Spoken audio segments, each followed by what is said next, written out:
तरह की साजिशें political level पर, पुलिस के स्तर पर और तथाकथित आंदोलनकारियों के स्तर पर रची गई, वो दुनिया में कोई दूसरी मिसाल आपको देखने को नहीं मिलेगी। पंजाब को पवित्र भूमि माना जाता है, गुरुओं की भूमि माना जाता है। उस पवित्र भूमि को अगर कोई कलंकित करने की कोशिश कर रहा है, तो ऐसे तत्वों की जगह कहाँ होनी चाहिए, ये दर्शकों में आपके ऊपर छोड़ता हूँ, आप तय करिए। लगातार हम देख रहे हैं कांग्रेस पार्टी 80 के दशक से ही सिखों को बदनाम करने की साजिश रच रही है। सिखों के कंधों पर बंदूक रख करके सियासी मोहरे चलने की कोशिश करती रही है और इस बार तो सारी सीमाएं पार कर दी गई हैं। जहां ये दुर्घटना कराने की साजिश रची गई थी, वो पाकिस्तान की सीमा से मुश्किल से 15-20 किलोमीटर की दूरी पर है। बेहद संवेदनशील इलाका है, यहाँ विस्फोट हो चुका है, यहाँ टिफिन बम बरामद हो चुके हैं और वहां अगर ऐसे स्थान पर एक फ्लाईओवर पर प्रधानमंत्री के काफिले को रुकने के लिए बाध्य कर दिया जाए 20 मिनट के लिए, जहां से ना वो पीछे मुड़ सकते हैं, ना आगे जा सकते हैं, तो आप समझ सकते हैं कि ये केवल नरेंद्र मोदी के खिलाफ नहीं, केवल प्रधानमंत्री के खिलाफ नहीं, ये राष्ट्र की सुरक्षा के खिलाफ एक बहुत गहरी साजिश रची गई थी। इस साजिश के पीछे कौन कौन है? विदेशों में बैठी ताकतें, खालिस्तानी, आईएसआई, जो पंजाब की इस सरकार है उसके कुछ हिस्से, क्योंकि प्रधानमंत्री भाई रोड भटिंडा से हुसैनीवाला के लिए रवाना हुए, तो इस रूट की जानकारी केवल पंजाब पुलिस को थी या एसपीजी को थी। पंजाब पुलिस ने अगर पॉलिटिकल लीडरशिप को ये चीजें लीक की, अगर किसानों के नाम पर अराजकता फैलाने वालों को लीक की और वो 10-15 मिनट के भीतर सड़क पर आकर के खड़े हुए और 20-22 ट्रैक्टरों को ट्रक लगा करके प्रधानमंत्री का रास्ता रोक दिया, तो ये कितनी बड़ी साजिश है आप समझ सकते हैं। मामला सुप्रीम कोर्ट पहुंच चुका है, सुप्रीम कोर्ट में कल सुनवाई होगी। सुप्रीम कोर्ट ने याचिकाकर्ता से कहा है कि पंजाब सरकार को भी इस याचिका की कॉपी दीजिए। जब पूरे देश में बवाल हो गया, तब पंजाब सरकार ने 3 सदस्यीय कमेटी का गठन किया है, लेकिन गृह मंत्रालय ने कहा है कि ये सीधे सीधे जो ब्लू बुक है, जो रूल बुक है, उसका उल्लंघन किया है पंजाब पुलिस ने। अभी तक भी बेशर्मी के साथ पंजाब के मुख्यमंत्री और कांग्रेस का नेतृत्व इसे प्रधानमंत्री की सुरक्षा में चूक मानने से इनकार कर रहा है और बल्कि कुछ उल्टा राग आलापने की कोशिश कर रहा है कि चूंकि फिरोजपुर रैली में ज्यादा लोग नहीं आए थे, इसलिए ये बहाना बनाया गया। तो अगर ज्यादा लोग नहीं आए थे तो प्रधानमंत्री को वहां तक जाने दिया जाता, उनको एक्सपोज होने दिया जाता। आपने बीच रास्ते में उनके काफिले को रोक करके उनकी सुरक्षा का बहुत बड़ा खतरा पैदा किया है और ऐसे में ऐसी पार्टी को, ऐसी सरकार को ये देश अभी माफ करेगा मुझे लगता नहीं। इस मुद्दे पर चर्चा करने के लिए मेरे साथ एक बहुत खास मेहमान जुड़ रहे हैं, भारतीय कृषक समाज के राष्ट्रीय अध्यक्ष डॉक्टर कृष्णवीर चौधरी। डॉक्टर साहब, बहुत स्वागत है आपका। नमस्कार। डॉक्टर साहब, होम मिनिस्ट्री ने कहा है कि ब्लू बुक की सीधी अनदेखी की गई है और वो भी पंजाब पुलिस के द्वारा। हमने वो सीन भी देखे हैं, रोड खाली कराने के बजाय पंजाब पुलिस आंदोलनकारियों के द्वारा परोसी गई चाय की चुस्कियां ले रहे हैं बड़े आराम से, जैसे कोई गली मोहल्ले का नेता गुजरने वाला हो और उसको कोई परवाह ही ना हो। देश का प्रधानमंत्री 20 मिनट तक अगर फ्लाई ओवर पर खड़ा कर दिया जाए, फंसा करके खड़ा कर दिया जाए और उस राज्य की पुलिस आंदोलनकारियों द्वारा पेश की गई चाय की चुस्की ले रही हो, ऐसा दृश्य हमने तो जिंदगी नहीं देखा है। ऐसी पुलिस और ऐसी सरकार के खिलाफ क्या कार्रवाई होनी चाहिए डॉक्टर साहब? ओंकार जी, देखिए, कल की घटना ने पूरे देश को झकझोर करके रख दिया है।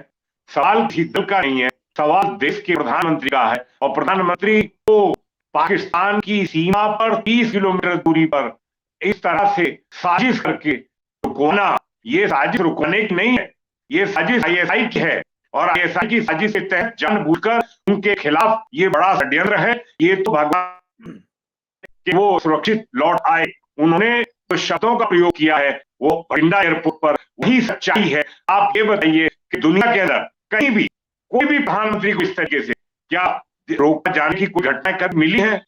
और जहां तक सवाल है सिख और जस्टिस का, वो तो पहले से ही आईएसआई के एजेंट हैं, तो क्या पंजाब सरकार को ये पता नहीं था?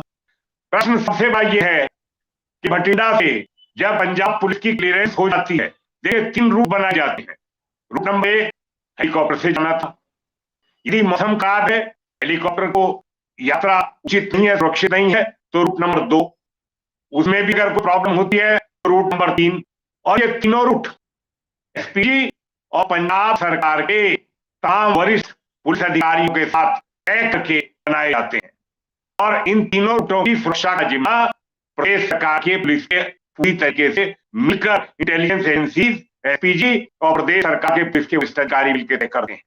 और प्रधानमंत्री का काफिला चलने से पहले रूट की क्लियरेंस स्टेट पुलिस देती है और जब स्टेट पुलिस क्लियरेंस देती है तब काफिला रवाना होता है। ये ब्लू बुक कहती है। और पंजाब की सरकार को किसी भी कीमत पर इतने बड़े ये षड्यंत्र और अपराध जो प्राइम मिनिस्टर के खिलाफ किया गया पाकिस्तान की सीमा पर, चाहे वो आईएसआई के द्वारा और चाहे पंजाब पुलिस की जिम्मेदारी थी, पूरी तरीके से हुआ कैसे। और ये सरकार को एक मिनट भी सत्ता में बने रहने का अधिकार ऐसी सरकार को नहीं है तो प्रधानमंत्री के खिलाफ साजिश इन्वॉल्व हो। और इस देश की 2 दुर्घटनाएं पहले ये देश देख चुका है, 2 प्रधानमंत्री के खिलाफ किस तरीके से उनकी हत्याएं की गई थी, इसमें कोई दो राय नहीं है। ये कहना कि प्रधानमंत्री बैठक जा रहे थे, प्रधानमंत्री शहीदों को श्रद्धांजलि देने जा रहे थे, प्रधानमंत्री 40,000 करोड़ की योजनाओं की घोषणा करने पंजाब के लिए जा रहे थे, उनको शुरू करने के लिए जा रहे थे। आपको शर्म आनी चाहिए कि आपके लोग किस तरीके से ट्वीट कर रहे थे कि I am Modi, how is the जोश। ये यूथ कांग्रेस के अध्यक्ष का बयान क्या बिना सोनिया गांधी और बिना नेतृत्व की मर्जी के है?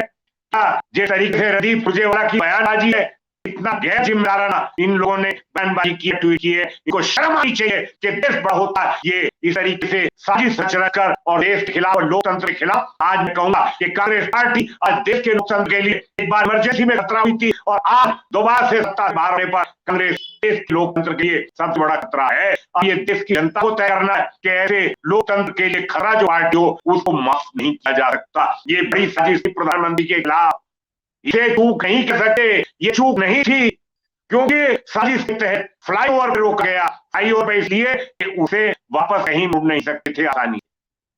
कैसे पंजाब पुलिस उनके साथ चाय चूस ले रही, कैसे उन लोगों को लाके वहां बिठाया गया, जबकि रूल बुक ये कहती है कि रूट से 2 किलोमीटर पीछे तक भी, दूर दूर तक भी कोई भी इस तरीके से नहीं हो सकता। और वहां बाबर में लोग चले हैं, प्रधानमंत्री के काफिले के बाबर में पब्लिक गुजर रही है, ट्रैफिक गुजर रहा है, तो ये एक साजिश के तहत जो है जिस तरीके से ये षड्यंत्र रचा गया, लाश ग्रह, ये प्रधानमंत्री के खिलाफ पंजाब की सरकार ने ये लाश ग्रह की साजिश की थी और इससे भगवान ने विशेष अनुकंपा की है और उनको जो है जीवन में सुरक्षित रखकर और देश की सेवा करने के लिए वो जो वापस आए हैं, पहुंचे।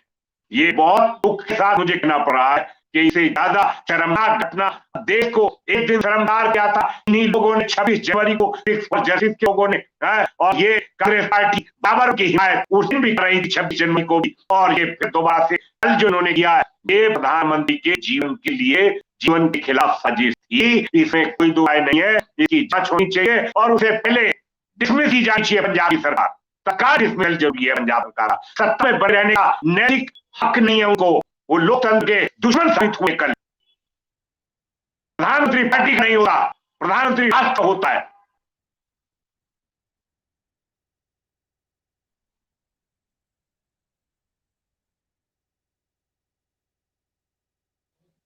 जी डॉक्टर साहब, इनकी सारी मांगे मान ली, 3 कृषि कानून वापस हो गए, इसके अलावा इन्होंने जितनी मांगे और रखी थी, 6 मांगे रखी थी, वो भी सारी स्वीकार कर ली।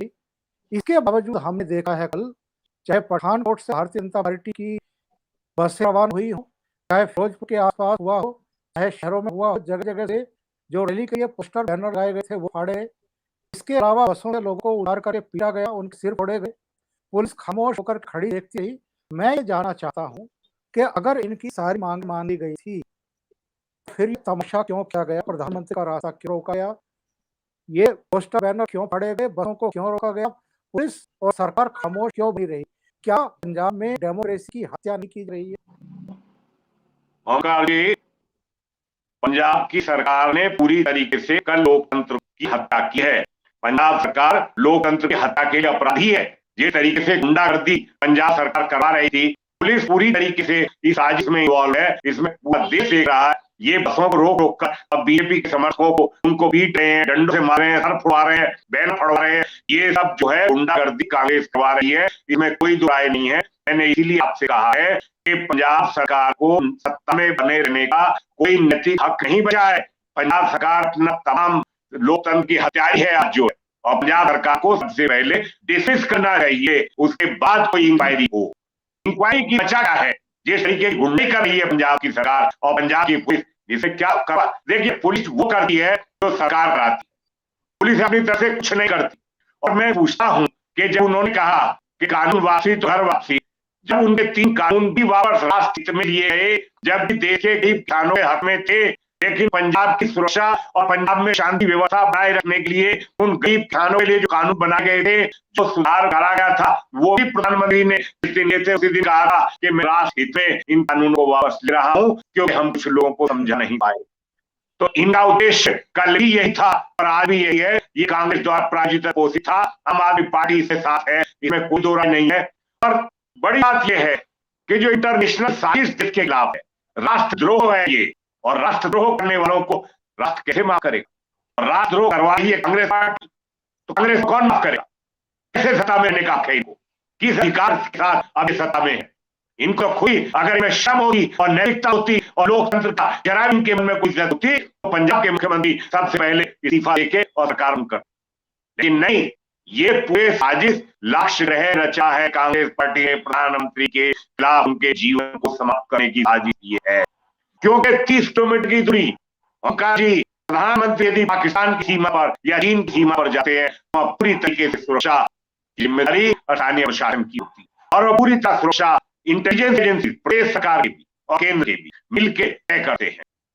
ये बात कैप्टन अमरिंदर सिंह ने जो कहा था कि पंजाब में ऐसी ताकतें जो खालिस्तान के समर्थन में है, जो आईएसआई की इशारे पे नाच रही है, जो चीन और पाकिस्तान से है और कनाडा से बैठ के ऑपरेट करते हैं, ऐसे सिख फॉर जस्टिस के लोग ये कांग्रेस के साथ मिली भगत करे, ये सब बुराई कर रहे हैं पंजाब के अंदर। कांग्रेस को नहीं भूलना चाहिए, मैंने आपके कार्यक्रम में पहले भी कहा था कि 80 के दशक को ना भूले कांग्रेस, और इसका खमियाजा कांग्रेस को पहले ही उठाया कांग्रेस ने। भिंडरावाले को जिस तरीके से पाल के खड़ा किया था और उसी भिंडरावाले के लिए फिर ब्लू ऑपरेशन करना पड़ा, और उसके बाद देश के प्रधानमंत्री और इतनी मजबूत औरत थी वो इंदिरा गांधी, उनकी हत्या की गई। तो मैंने इसलिए कहा था कि कांग्रेस द्वारा से उसी तरीके से खिलवाड़ कर रही है। ये देश के लिए खतरा है, पंजाब के लिए खतरा है, और पंजाब जैसे सूबे के जो वहां के लोग हैं, सिख और हिंदुओं का दंगा भड़काने की साजिश जो नीचता पे गिराई है कांग्रेस अपनी राजनीति के लिए, उसे कोई माफ नहीं करेगा। पंजाब की जनता भी समझ चुकी है, सिख कौम बहुत बहादुर कौम है, सिख वफादार कौम है, देश के प्रति वफादार है। सीमा पर रखवाली में सिख बटालियन के नौजवान हमारे बच्चे हैं, देखिए किस तरीके से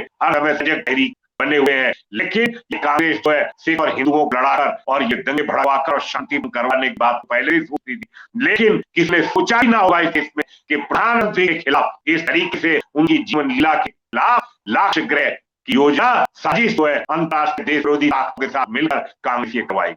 और कोई मांग नहीं है पंजाब की केंद्र सरकार से, अगर केंद्र सरकार से मांग होती तब तो आप कह सकते थे वो किसान नहीं है, वो किसान है ही नहीं। कितनी जल्दी बना करते हैं। संयुक्त किसान मोर्चा के लोगों ने 26 जनवरी को भी कह दिया था कि हमारा सिख फॉर जस्टिस से कोई मतलब नहीं है, खालिस्तान समर्थकों से हमारा कोई मतलब नहीं है, हम बदनाम कर रहे हैं ये लोग और पूरा बदनामी हमारे नाम पर हो रही है। तो वो तो हर बार ये कहते रहे, और कल भी यही है कि संयुक्त किसान मोर्चा का कोई भी जिम्मेदार नेता वहां ऐसी घटना में शामिल नहीं था। और जहां तक बात है गजेंद्र सिंह शेखावत केंद्रीय मंत्री हैं, उन्होंने वहां के किसान नेताओं से पहले ही चर्चा कर ली थी कि आपको कोई बात है आप हमको बताइए, प्रधानमंत्री आ रहे हैं 40,000 करोड़ की योजनाओं का शिलान्यास करने। तो उन्होंने कहा था कि हम तो चाहते हैं कि पंजाब विकास के लिए काम, और इस तरीके से मैं एक अगले सवाल पर जानना चाहता हूँ डॉक्टर साहब। कल मैं पंजाब के मुख्यमंत्री की प्रेस कॉन्फ्रेंस सुन रहा था और उन्होंने खुद स्वीकार किया कि उनकी जानकारी में था कि लोग सड़क पर आकर के बैठ गए हैं। उन्होंने कहा था कि ऊपर लाठीचार्ज नहीं होनी चाहिए, ऊपर बकरियों नहीं होनी चाहिए। इनके ये शब्द थे प्रेस कॉन्फ्रेंस में कि मैं अपने लोगों पर लाठीचार्ज नहीं खा सकता। तो अगर चीफ मिनिस्टर को ये जानकारी थी कि लोग सड़क पर आकर के बैठ गए हैं या बैठाए गए हैं, पहली बात तो ये है कि जो ब्लू बुक रूल है उसके तहत अगर अचानक से प्रधानमंत्री के रूट में चेंज होता है, पहले उन्हें हेलीकॉप्टर से जाना था, मौसम खराब हुआ, उन्होंने रोड से जाने का फैसला किया, लेकिन एसपी ने पहले क्लियरेंस ली चीफ सेक्रेटरी से और डीजीपी से। उन्होंने कहा रूट एकदम क्लियर है, कोई दिक्कत नहीं है। सवाल है कि प्रधानमंत्री की सुरक्षा में सेंध लगाने का काम किसने किया, ये जानकारी किसने दी लोगों को। और ये भी अब सामने आ रहा है, भास्कर की रिपोर्ट है कि जो पड़ोस में गांव था वहां पर लाउड स्पीकर से ऐलान किया गया कि प्रधानमंत्री यहाँ से गुजरने वाले हैं, तुरंत सड़क पर आ जाओ। वहां पर उनको बुलाया गया, ये सूचना लीक की गई और मुख्यमंत्री को भी पता था कि लोग सड़क पर आकर बैठ गए हैं। ऐसे में मुख्यमंत्री ने, डीजीपी ने या चीफ सेक्रेटरी ने पुलिस अधिकारियों को कहकर के तुरंत प्रधानमंत्री का काफिला किसी और वैकल्पिक रूट की तरफ क्यों नहीं मोड़ा, प्रधानमंत्री को वहां क्यों जाने दिया गया। और जो बेसिक रिक्वायरमेंट होती है कि प्रधानमंत्री का रूट एकदम क्लियर होना चाहिए, कोई बाधा नहीं होनी चाहिए, कोई आना ही नहीं चाहिए। ऐसे रूट पर प्रधानमंत्री को क्यों भेजा गया? ये सीधे-सीधे नेग्लिजेंसी है। इसमें पुलिस भी अपनी चाहिए, वहाँ का चीफ सेक्रेटरी अपना चाहिए, डीजीपी भी, और वहाँ की सरकार को भी बर्खास्त किया जाना चाहिए। आपने जो ब्लू बुक का बता दिया है, खुद ही आपने रखा है। आप ये बताइए कि जब चीफ सेक्रेटरी और डीजीपी क्लियरेंस दे रहे हैं रूट का, तो मुख्यमंत्री किस तरह से बात कर रहे हैं कि वहां लोग सड़क पर आ गए थे? क्या उनको ये नहीं पता कि ये जिम्मेदारी प्रदेश सरकार की है? प्रदेश सरकार की जिम्मेदारी सुरक्षा की है, प्रधानमंत्री की। और आप ये कहते हैं कि वहां सड़क पर बैठे लोग थे, तो कैसे बैठे थे? किसने ली की ये बात? कौन जिम्मेदार है? ये पता कैसे लगा कि प्रधानमंत्री इस रूट से जा रहे हैं? ये जो चीजें हैं, प्रधानमंत्री का रूट का इस तरीके से जानकारी हुई कैसे? तत्काल, और वो भी तत्काल जानकारी कैसे पहुंची? किसने दी? आप ओंकार जी, एक दूसरा सवाल ही खड़ा होता है कि 20 मिनट तक भारतीय जनता पार्टी के राष्ट्रीय अध्यक्ष जगत प्रकाश नड्डा जो है, प्रकाश नड्डा जी, तो उन्होंने मुख्यमंत्री को बार बार फोन पर संपर्क करने का प्रयास किया। जब प्रधानमंत्री का काफिला रोका गया, इन्होंने टेलीफोन नहीं उठाया। ये क्या इंगित करता है? ये बताइए कि ये क्या वजह है कि प्राइम मिनिस्टर ने टेलीफोन नहीं उठाया? प्राइम मिनिस्टर के काफिले को रोके जाने के बाद पंजाब के मुख्यमंत्री ने टेलीफोन को नहीं उठाया बीजेपी का राष्ट्रीय अध्यक्ष साहब। उनको जानकारी थी कि वहां ऐसा है, तो उन्होंने रूट की क्लियरेंस दी क्यों? उस रूट पर मना क्यों नहीं किया बटियाला से चलने पर? या अगर बाद में भी कहीं ऐसी जानकारी आई थी, वैसे तो रूट जो बहुत बड़ा नहीं है, बहुत कम टाइम का है, लेकिन अगर बीच में जानकारी आई थी तो रूट को दूसरे रूट पर डाइवर्ट क्यों नहीं किया गया? जब भी तीसरा रूट भी बना गया था, क्यों नहीं उस तीसरे रूट पर जाया गया? ये पूरी तरीके से साजिश है, इसमें कोई बुराई नहीं है। अगर ये चूक होती तो आप तत्काल जो जब आपकी जानकारी प्रेस कॉन्फ्रेंस में कह रहे हैं वहां किसानों ने जो रोका था, तो आपने तीसरे रूट पर क्यों नहीं भेज ले प्राइम मिनिस्टर को? आप चीफ सेक्रेटरी और डीजीपी को जब अगर ये सब आपको जानकारी थी तो आप उनके संपर्क होंगे। और बड़ी बात ये कि जब प्रधानमंत्री को जाना था, ना मुख्यमंत्री जाते हैं, ना प्रदेश का कोई मंत्री जा रहा है, स्थानीय विधायक का कार्यक्रम था, वो भी नहीं गए। क्यों नहीं गए? ये सब क्या था? वजह क्या है? वजह तो कुछ है ना इसके पीछे बड़ी।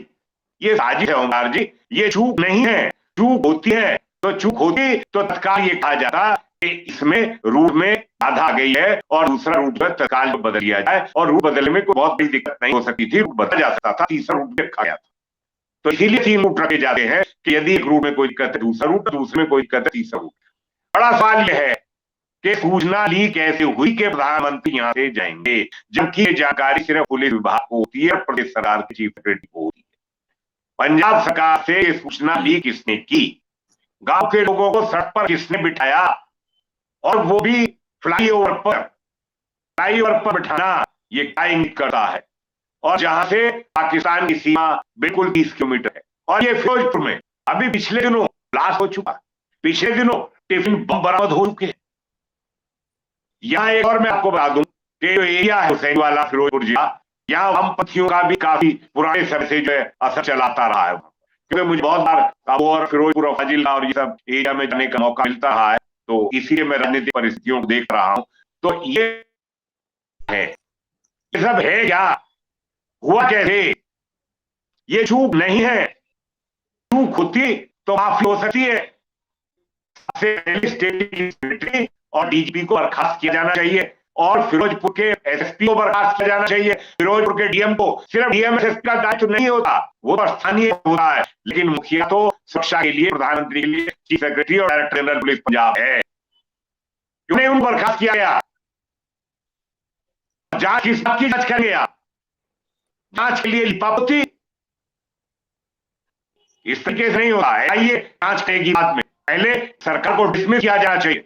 ये तमाम चीजों को, सबूतों को मिटाने के लिए, साक्ष्यों को मिटाने के लिए ये लोग कुछ भी कर सकते हैं। ये पंजाब की पुलिस चाय की चुस्कियां ले रही है, तो ये साजिश नहीं तो क्या था? डॉक्टर साहब, मैं एक सवाल और प्राइम मिनिस्टर के रूट पर, प्राइम मिनिस्टर के रूट पर जहां कोई व्यक्ति नहीं आ सकता, वह पंजाब पुलिस उसको जाम करवा के चुस्कियां ले रही है, इसलिए कि लाख ग्रह बनाया गया था प्राइम मिनिस्टर की जान के खिलाफ, उनके जीवन को के खिलाफ ये साजिश थी। डॉक्टर साहब, मैं जानना चाहता हूं आपसे, जिन चीजों को प्रधानमंत्री नरेंद्र मोदी और गृह मंत्री अमित शाह लगातार टालना चाह रहे हैं, टाल पाएंगे? सख्ती से कब तक मुचुराती रहेगी सरकार? हमने शाहीन बाग में देखा है, कुछ 100 लोग, 1000 1500 लोग 100 दिन तक मेन व्यस्त सड़क रोक कर बैठ गए थे। इसके अलावा 13 महीने तक दिल्ली का गला दबा कर ये लोग बैठे हैं। दिल्ली के लोगों को ही नहीं, जो बाहर से आने जाने वाले लोग थे उनको कितनी परेशानी हुई है, जो इंडस्ट्री बर्बाद हुई है, जो लोगों की नौकरियां छुटी हैं, जो हाईवे अथॉरिटी ऑफ इंडिया का नुकसान हुआ है टोल प्लाजा को फ्री कर देने से, और इसके अलावा जो लोगों के मौलिक मानवाधिकार हैं उनका इस तरीके से दमन किया गया और सरकार सख्ती से बचती रही। लाल किले पर अटैक किया गया, भारत की एकता, अखंडता, सार्वभौमिकता का प्रतीक, जहां से 47 से लेकर के अब तक सारे प्रधानमंत्री राष्ट्रीय ध्वज फहरा के राष्ट्र को संबोधित करते रहे, उस लाल किले पर अटैक किया गया। 35 साल के दलित युवक को तलवारों से काट करके ब्रिकेट टाप दिया गया। एक 25 साल की बंगाल की युवती के साथ सामूहिक दुष्कर्म किया गया। इन चीजों को कब टालेंगे, जितना टालेंगे ये खूंसी से फोड़ा बन चुके हैं। जब तक आप ऑपरेशन नहीं करेंगे, जब तक आप सख्त नहीं दिखाएंगे, और ये मुट्ठी भर लोग हैं, मुट्ठी भर से ज्यादा लोग नहीं है, ये पूरा पंजाब नहीं है, या ये पूरा हरियाणा नहीं था, या ये पूरा पश्चिमी उत्तर प्रदेश नहीं था।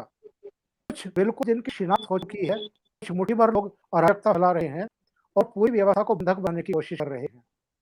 और अब तो हद हो ही ना, इससे आगे तो छोड़ नहीं सकता कि प्रधानमंत्री को घेर दिया जाए, उन्हें लिए लाक्षागृह तैयार कर दिया जाए कि फंसा करे वहां। अगर उस भीड़ में किसी के हाथ में हैंड ग्रेनेड होता या कुछ इस तरह की चीजें होती तो वहां तो मामला खत्म था।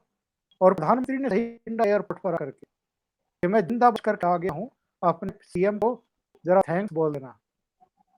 ये हालात यहाँ तक पहुंच गए हैं, क्या अब भी कोई गुंजाइश बाकी है कि आप चुप्पी साधे हैं और सख्त कार्रवाई न करें?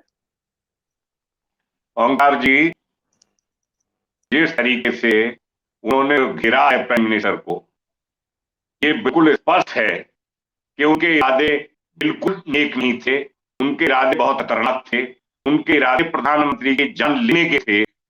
अन्यथा दुनिया की कहीं भी कोई प्रधानमंत्री के खिलाफ ऐसी घटना आज तक हमें जानकारी नहीं।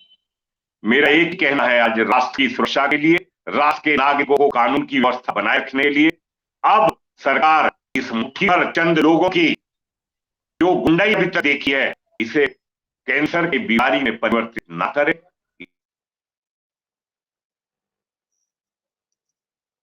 चाहता है उस तरीके की कार्रवाई सरकार को करनी चाहिए, तत्काल करनी चाहिए। अब कोई समझौता नहीं होना चाहिए, क्योंकि दुनिया के दूसरे देशों का उदाहरण जो हमारे सामने है, चाहे वो तालिबान का है, चाहे आईएसआईएस का है, इसी तरीके की ताकतों ने सर उठाया था, इसी तरीके का अपराधीकरण किया गया था जो दिल्ली की सीमा पर किया गया, और कल तो बिल्कुल उसका एंड हो गया है, डेड एंड हो गया है। और अब सरकार इन पर जो राष्ट्र के कानून को नहीं मानते, जो सुप्रीम कोर्ट को नहीं मानते, जो संसद को नहीं मानते, जो सरकार को नहीं मानते, जो प्रधानमंत्री जान लेने के लिए साजिश कर रहे हैं, इन लोगों के खिलाफ सख्ती से कार्रवाई करके इनको कुचल दिया जाना चाहिए ताकतों को, क्योंकि जब तक ये राष्ट्र विरोधी ताकतों के खिलाफ कार्रवाई नहीं होगी, इनको नहीं कुचला जाएगा, देश में शांति नहीं रह सकती। देश में शांति व्यवस्था बनाए रखने के लिए, देश में कानून का शासन करने के लिए सरकार को सख्त कदम उठाना।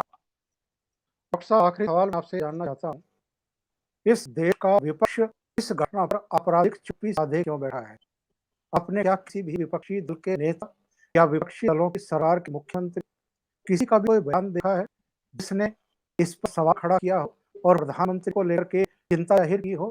ये कितनी खतरनाक सिचुएशन है इस देश की।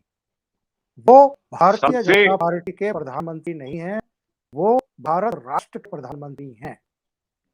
ये विपक्षी दलों की जो आपराधिक चुप्पी है, ये क्या कहती है?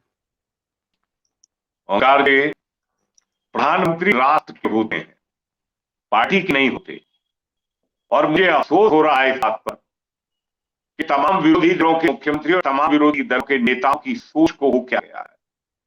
इतनी घटिया सोच अगर है, उनके इतने नीचता के विचार अगर उनके मन में आ गए हैं, तो राष्ट्र के लोकतंत्र के लिए घातक है। राष्ट्र के लोकतंत्र के लिए ये तमाम विरोधी नेता जो दलों के, ये खुद खतरा बन गए हैं। आज इन्होंने कल से जो चुप्पी साधे हुए है, ये बात कोई टुकड़े टुकड़े गैंग की नहीं है, ये बात कोई 3 तलाक की नहीं है, ये बात कोई सीए की नहीं है, ये बात कोई आंदोलन की नहीं है, ये बात राष्ट्र के प्रधानमंत्री की है। और प्रधानमंत्री के खिलाफ जो भी साजिश है, वो राष्ट्र के खिलाफ साजिश है। और इन विरोधी दलों की चुप्पी ये इशारा करती नहीं है, ये साबित करती है कि इनका लोकतंत्र से विश्वास उठ गया है और ये सत्ता पाने के लिए किसी हद तक गिर सकते हैं। इनको राष्ट्र से कोई वफादारी और इनकी कोई भी ऐसी नैतिकता इनमें नहीं बची है, ये कल से साबित हो गया है। डॉक्टर साहब, बहुत बहुत धन्यवाद जुड़ने के लिए। आपने इतना समय निकाला उसी नेटवर्क के लिए, और खास तौर से कल की जो बहुत ही अफसोसनाक, बेहद शर्मनाक घटना है उस पर अपने विचार साझा किए। Thank you so much doctor साहब। नमस्कार। नमस्कार।